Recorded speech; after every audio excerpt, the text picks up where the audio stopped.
Low torch head. Here we have the torch head and the fuel canister. You will see it's different from a refillable torch canister in the sense that the top has a flange with a notch cut out of it, where the other one hasn't. It's got a very thin nozzle, so I'll put that aside. So when you look at that, this one has got a tab which fits into that notch. You just press it and give it a quarter twist, and that's it. Then you open the seal, press the trigger, and away you go. It also has an adjustment for the flame, which you can adjust so it gets a nice flame. Of course, you can go from a very small to a really big 8-inch flame. Now we're going to start off by doing some creme brulee.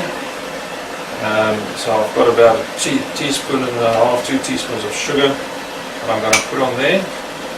Shake it to just even it out, and on about a medium flame we'll just start torching. You'll see I'm using a circular motion to make sure that I even out the heat over the whole area.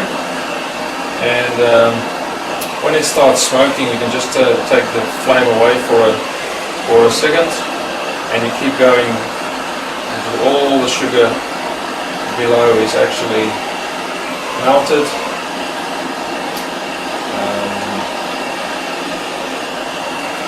You see it evens out into a